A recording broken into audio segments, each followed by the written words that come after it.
Hello guys and welcome to Superverse. तो आज के इस वीडियो में मैं ब्रेक डाउन करने जा रहा हूँ डिज्नी प्लस का व्हाट इफ सीरीज़ का सेकंड एपिसोड। और इस एपिसोड का टाइटल है what if T'Challa was star lord. अगर टचाला स्टार लॉर्ड होता तो क्या होता। इस एपिसोड का ब्रेक डाउन स्टार्ट करने से पहले मैं आपको बता दूं कि आपने अभी तक सुपरवर्स को सब्सक्राइब नहीं किया है तो सब्सक्राइब करके बेल आइकन ज़रूर प्रेस कीजिए ताकि जब भी मैं ऐसी वीडियोज़ डालूँ तो आपको अपडेट ज़रूर मिले। मैं आपको बता दूं कि मैं MCU से रिलेटेड और सुपर हीरोज़ के वर्ल्ड से रिलेटेड ऐसे वीडियोस बनाते रहता हूं। तो अगर आप ऐसे वीडियोस मिस नहीं करना चाहते तो सुपरवर्स को सब्सक्राइब करके बेल आइकन ज़रूर प्रेस कीजिए। तो चलिए वीडियो के साथ आगे बढ़ते हैं और इस एपिसोड का ब्रेकडाउन स्टार्ट करते हैं। तो इस एपिसोड की शुरुआत में हमें मार्वल स्टूडियोज़ का एनिमेटेड लोगो दिखता है जो हमें लास्ट एपिसोड में दिखा था।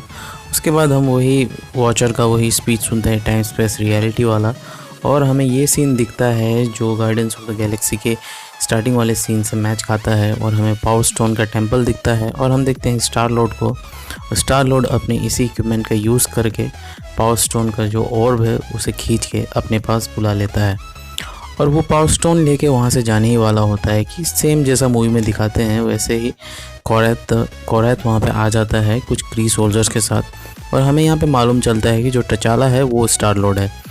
और हम यहाँ पे देख सकते हैं कि जो कोरैथ है वो पूरी तरह से स्टार लॉर्ड का दीवाना है। वो उसे एक लेजेंड की तरह मानता है और वो उसके सामने बाव डाउन भी करता है और उससे बोलता है कि आप एक लॉर्ड है। अब ये एक कॉलबैक है इन्फिनिटी वॉर के इस सीन का जहाँ पे टचाला के सामने जो ब्रूस है वो बाव डाउन करने की कोशिश करता है। उसके बाद जो कोरैथ है उसके साथ जो टचाला है वो एक मतलब कि एक छोटा सा फाइट होता है दोनों के बीच में, जिसमें जो कोरैथ है उसको टचाला पीट देता है। और उसके बाद हम देखते हैं कि टचाला वहाँ से जाने वाला होता है, तभी टचाला कोरैथ को अपनी टीम में शामिल करने के लिए अपने साथ ले जाता है। और वो जैसे ही पावर स्टोन के टेंपल से बाहर निकलता है तो बाहर निकलते ही वो देखता है कि बहुत सारे क्री सोल्जर्स उसे घेर चुके होते हैं।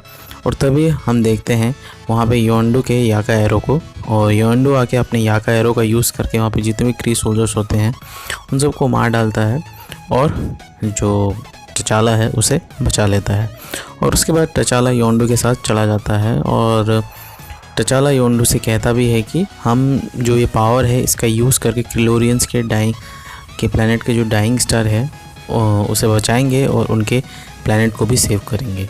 अब क्रिलोरियंस के बारे में अगर मैं आपको बताऊं तो क्रिलोरियंस वही बीइंग है जिन्हें हमने गार्डियंस ऑफ द गैलेक्सी में कलेक्टर की जो असिस्टेंट थी करीना, वही क्रिलोरियंस हैं MCU में। उसके बाद हम देखते हैं टचाला के शिप को। अब यहाँ पे जो स्टार लॉर्ड का जो शिप था गार्डियंस ऑफ द गैलेक्सी में उस शिप का नाम था मिलानो, मगर यहाँ पे हम देख सकते हैं कि जो टचाला का शिप है उसका नाम है मंडेला। अब मंडेला ऑब्वियसली ईस्टर एग है नेल्सन मंडेला का, जो एक बहुत ही साउथ अफ्रीका के एक लेजेंडरी पर्सनैलिटीज़ में से एक है जिन्होंने रेसिज्म के अगेंस्ट आवाज़ उठाई थी। इसके बाद हमें फ्लैशबैक का सीन दिखाया जाता है और हम देखते हैं कि जो टचाला है वो अपने पिताजी से कहता है कि बाबा मैं वकांडा से बाहर जाना चाहता हूँ, बाहर की दुनिया देखना चाहता हूँ। मगर जो टचाला के पिताजी है वो टचाला को अलाउ नहीं करते किंग टचा का, और उससे कहते हैं कि बाहर की जो दुनिया है वो बहुत ज़्यादा बुरी है और ह्यूमंस को वॉर के अलावा और कुछ नहीं आता है। एक दिन क्या होता है कि जो टचाला होता है कि टचाला वो बहुत ज़्यादा क्यूरियस होता है, तो इसीलिए वो वकांडा के शील्ड बैरियर से बाहर निकल जाता है और वहीं पे रेवेजर का एक शिप आता है और टचाला को अपने साथ लेके जाता है। और हम देखते हैं कि जो योंडू है इस यूनिवर्स में, जो योंडू है उसने पीटर क्विल को उठाने वाला जो काम है वो अपने हेंचमैन को दिया होता है क्रैगलिन और टेज़रफेस। और क्रैगलिन और टेज़रफेस को जहाँ से कॉस्मिक एनर्जी की रीडिंग्स मिल रही होती है वो वहीं पर जाते हैं वकांडा में, और उन्हें वहाँ पे जो बच्चा मिलता है वो होता है टचाला, और वो उसे ही उठा के योंडू के पास लेके जाते हैं। और जो टेज़रफेस और जो क्रैगलिन है वो इस बात को जस्टिफाई भी करते हैं कि ये बच्चा जहाँ पे था हमें वहीं से ही कॉस्मिक रीडिंग्स मिल रहे थे, कॉस्मिक एनर्जी के रीडिंग्स मिल रहे थे। और उसके बाद हमें 20 साल बाद दिखाया जाता है और हम देखते हैं कि जो टचाला है वो अपनी पूरी रेवेजर्स की टीम के साथ एक बार में पहुंचता है और वहां पहुंचने के बाद वो लोग सेलिब्रेट करते हैं सब मिलके। तभी जो कोरैथ है वो उनसे टार्निक्स 4 और अंकारियंस के बारे में पूछता है। और टार्निक्स 4 जो है वो आपका स्क्रल्स का होम वर्ल्ड है, और जो अंकारियन है वो भी एक अंकारा प्लैनेट है जो मार्वल यूनिवर्स में ही एग्जिस्ट करता है, और वहाँ पे स्लिक नाम के इंसेक्ट जैसे बींग्स एग्जिस्ट करते हैं। और यहाँ पे इस एपिसोड का सबसे बड़ा शॉकिंग मोमेंट आता है जब हम देखते हैं थैनोस द मैड टाइटन को। और इस रियलिटी में थैनोस ने अपने फिंगर्स भी स्नैप नहीं किए हैं, क्योंकि जो टचाला है उसने थैनोस के साथ बात करके ही उसका माइंड चेंज कर दिया है और थैनोस अच्छा बन गया है। और उसके बाद हमें दिखता है Drax the bartender, Drax the destroyer नहीं, इस रियलिटी का जो ड्रैक्स है वो ड्रैक्स द बारटेंडर है। और जो ड्रैक्स है वो टचाला को देख के वो भी बहुत ज़्यादा खुश होता है, क्योंकि उसे भी मालूम होता है कि टचाला कौन है। और वो टचाला को बताता भी है कि तुमने मेरे जो होम वर्ल्ड है उसे बचाया है एक क्री इन्वेजन से। और वो टचाला के साथ एक सेल्फी भी खिंचाता है। इसके बाद यहाँ पे एंट्री होती है नेब्यूला की, और नेब्यूला को देख के जो टचाला है वो बहुत ज़्यादा खुश हो जाता है, और जो नेब्यूला है वो भी टचाला को चाचा कह के बुलाती है। और मुझे तो लगता है कि नेब्यूला और टचाला के बीच में इस रियलिटी का कुछ ना कुछ चल रहा है। उसके बाद हमें मालूम चलता है कि जो नेब्यूला है वो एक मिशन के साथ आई होती है। टचाला से कहती है कि तुम्हारी टीम को एम्बर्स ऑफ जेनेसिस नाम का एक जो सब्सटेंस है उसे लेके आना है मेरे लिए। और इस रियलिटी में भी जो नेब्यूला और जो थैनोस है इनका रिलेशन कुछ ज़्यादा खास नहीं है। और हमें यहाँ पे मालूम चलता है कि जो एम्बर्स ऑफ जेनेसिस है वो कलेक्टर के कलेक्शन में है। और इस रियलिटी में जो कलेक्टर है वो सबसे खतरनाक विलन है इस रियलिटी का। और जो योंडू है वो कहता है कि अगर इस मिशन में कलेक्टर इन्वॉल्व है तो हम इस मिशन को नहीं करेंगे। और जो टचाला है वो योंडू के पास जाता है और योंडू को मना लेता है इस मिशन को करने के लिए। और उसके बाद हम देखते हैं कि जो टचाला है वो अपनी पूरी टीम के साथ पहुंचता है नोवेयर। और हमें यहाँ पे मालूम चलता है थैनोस से कि जो ब्लैक ऑर्डर है वो कलेक्टर के कलेक्शन को गार्ड कर रही है। और हम देखते हैं कि जो ब्लैक ऑर्डर है उसे डिस्ट्रैक्ट करने के लिए बाकी के जो रेवेजर्स है जैसे थैनोस, क्रेगलिन, टेजरफेस और जो कोरैथ है वो एक डिस्ट्रैक्शन क्रिएट करते हैं। और जो ब्लैक ऑर्डर है वो डिस्ट्रैक्ट हो जाते हैं। और इससे जो टचाला, नेब्यूला और जो योंडू है इन्हें मौका मिल जाता है कलेक्टर के कलेक्शन को सर्च करने का उस एम्बर्स ऑफ जेनेसिस के लिए। इसके बाद यहाँ पे हमें बहुत सारा ईस्टर एग दिखता है। सबसे पहला ईस्टर एग हम देख सकते हैं कलेक्टर के कलेक्शन में कॉस्मो द स्पेस डॉग को। अब कॉमिक्स में ये जो कॉस्मो द स्पेस डॉग है इसके पास टेलीपैथिक पावर्स है। और इसके जस्ट बाद हमें एक डार्क एल्फ भी दिखता है इस सीन में। और उसके बाद हमें हॉवर्ड द डक दिखता है जो इस एपिसोड में बहुत ज़्यादा बोलता भी है, टचाला से बातें भी करता है और टचाला उससे एम्बर्स ऑफ जेनेसिस के बारे में पूछता भी है। उसके बाद हम देखते हैं कि जो प्रॉक्सिमा मिडनाइट है उसे मालूम चल जाता है कि ये जो है किसी तरह का डिस्ट्रैक्शन है, और वो एक लॉकडाउन इनिशिएट कर देती है। और दूसरी तरफ हम देखते हैं कि जो कलेक्टर है वो भी समझ जाता है कि कुछ ना कुछ तो गड़बड़ है। उसके बाद हम देखते हैं कि जो हॉवर्ड द डक है एक बार में रुक जाता है ड्रिंक लेने के लिए, मगर जो टचाला है वो हॉवर्ड द डक को छोड़ के आगे बढ़ जाता है। उसके बाद टचाला एक रूम में पहुंचता है जहाँ पे बहुत सारे शिप्स रखे हुए होते हैं। और सबसे पहला ये जो शिप है ये मुझे मिलानो की तरह लग रहा है। उसके बाद हम देख सकते हैं यहाँ पे नोवा कॉर का शिप है, और उसी के जस्ट ऊपर राइट साइड में हम देख सकते हैं क्रिया आर्माडा का शिप। उसके बाद हमें यहाँ पे ग्रैंड मास्टर का शिप दिखता है जिसमें वो अपनी पार्टीज़ किया करता है। और उसके बाद हम यहाँ पे एवेंजर्स का क्वीन जेट देख सकते हैं।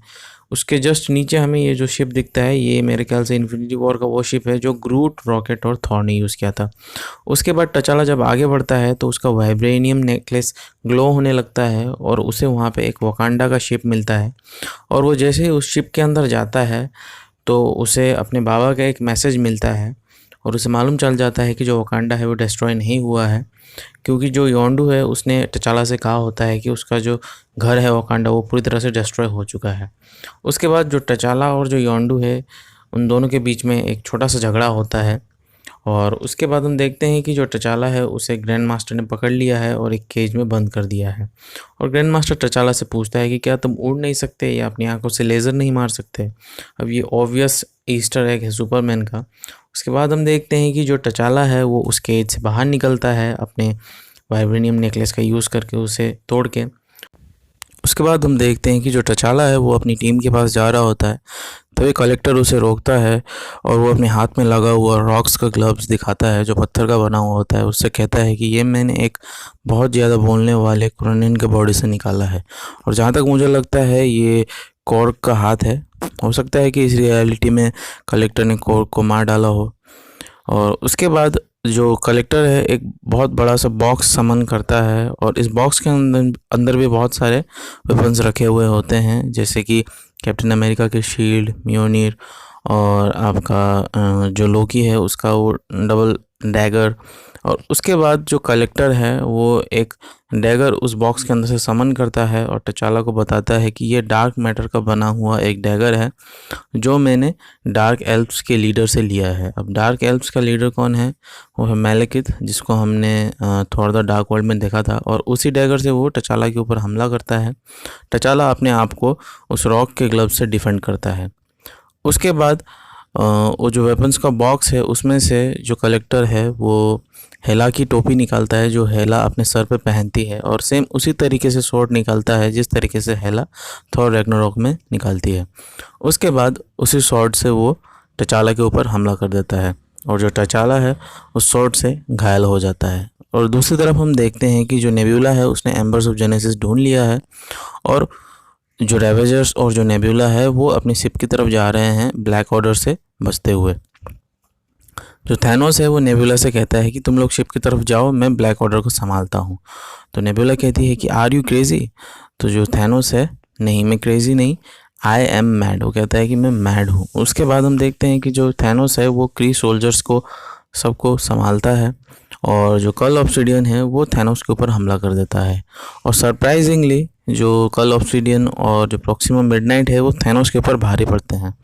और दूसरी तरफ हम देखते हैं कि जो कलेक्टर है वो टचाला से कहता है कि तुमने जो फैमिली अडॉप्ट की थी वो तो तुम्हें छोड़ के चली गई। तभी टचाला कहता है कि एक रेवेजर कभी भी अकेला नहीं होता है। तभी योंडू आता है और अपने याका एरो से हेला की जो टोपी है उसे तोड़ देता है और उसके बाद अपने याका एरो से कलेक्टर के ऊपर हमला कर देता है। मगर जो कलेक्टर है वो इस रियलिटी में बहुत ही ख़तरनाक है। वो याका एरो को पकड़ लेता है और उसे तोड़ देता है। और दूसरी तरफ हम देखते हैं कि जो प्रॉक्सिमा मिडनाइट और जो कल ऑब्सिडियन है वो थैनोस को बुरी तरह से पीट रहे हैं। और एक पॉइंट तो ऐसा भी आता है कि वो थैनोस को मारने ही वाले होते हैं, तभी नेब्यूला आके अपने फादर को बचा लेती है। और उसके बाद देखते हैं कि जो कल ऑब्सिडियन है वो नेब्यूला को पकड़ लेता है और उसका गला दबा रहा होता है। तभी नेब्यूला एम्बर्स ऑफ जेनेसिस उस कंटेनर को खोल के जिसमें एम्बर्स ऑफ जेनेसिस होता है वो कल ऑब्सिडियन के मुंह में डाल देती है। अब इससे क्या होता है कि जो कल ऑब्सिडियन है उसके अंदर से पूरा पेड़ उगने लगता है, बहुत बड़े बड़े जंगल उगने लगते हैं और वहाँ पे सब हरा हरा सब खेत खलियान सब उग जाते हैं। अब इसी मौके का फ़ायदा उठा के जो थैनोस और जो नेब्यूला है वो दोनों वहाँ से भागते हैं और फटाफट अपनी शिप की तरफ दौड़ते हैं और फिर वो दोनों शिप के अंदर पहुँच जाते हैं, वहाँ से फिर निकल जाते हैं। और दूसरी तरफ हम देखते हैं कि जो कलेक्टर है वो योंडू और जो टचाला है उन दोनों की बुरी तरह से धुलाई कर रहा है और जो कलेक्टर है वो दोनों पे भारी पड़ता है। तभी जो योंडू है टचाला से पूछता है कि कोई आइडिया है तुम्हारे पास? तभी टचाला कहता है कि हम स्टिकी फिंगर्स का यूज़ करेंगे। तो जो योंडू है वो कहता है कि तो फिर डिकॉय कौन बनेगा? तो टचाला कहता है कि तुम बनोगे क्योंकि तुमने मुझसे झूठ कहा। तभी जो योंडू है वो कलेक्टर के पास जाता है और उससे लड़ता है और उसका ध्यान भटकाता है और उसके हाथ में लगा हुआ ब्रेसलेट ले लेता है।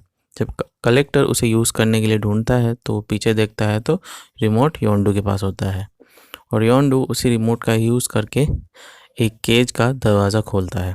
और उसके बाद जो टचाला है वो अपने रॉकेट बूट्स का यूज़ करते हुए उड़ के आके कलेक्टर के मुंह में एक किक मारता है और जो कलेक्टर है वो सीधा जाके उस केज के अंदर गिरता है और केज का दरवाज़ा फिर बंद हो जाता है।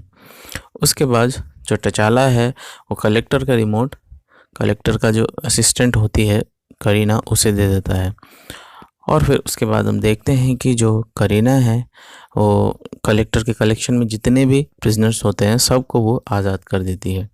और उसके बाद कलेक्टर के साथ वही होता है जो वो अपने प्रिजनर्स के साथ करता है। जितने भी प्रिजनर्स होते हैं सब मिल के कलेक्टर की धुलाई कर देते हैं। उसके बाद योंडू और टचाला बाहर निकलते हैं और वकांडा का जो शिप होता है उसका यूज़ करके वो नोवेयर से बाहर निकल जाते हैं। और हम यहाँ देख सकते हैं कि कॉस्मो द स्पेस डॉग भी टचाला और योंडू के साथ है। उसके बाद टचाला अपनी पूरी रेवेजर्स की फैमिली के साथ पहुँचता है अपने घर वकांडा और वहाँ पहुँचने के बाद वो अपने बाबा से मिलता है और उसके बाबा उससे पहचान जाते हैं और उससे कहते हैं कि मुझे मालूम था बेटा तुम अपना रास्ता ज़रूर ढूंढ लोगे। उसके बाद हम देखते हैं कि जो टचाला है अपनी रेवेजर्स फैमिली को अपने वकांडन फैमिली से मिलवाता है। और फिर एक पॉइंट पे हम देखते हैं थैनोस को ओकोए के साथ बात करते हुए, और वो अपना यूनिवर्स के आधे पॉपुलेशन को ख़त्म करने वाला प्लान भी ओकोए को बताता है। और ओकोए कहती है कि ये तो एक जेनोसाइड की तरह लग रहा है, मगर थैनोस कहता है कि नहीं, ये रैंडम है। उसके बाद हम देखते हैं कि जो टचाला के पिताजी है किंग टचाका, वो योंडू से पूछते हैं कि आखिरकार मेरा बेटा तुम्हारे स्पेसशिप तक कैसे पहुंचा।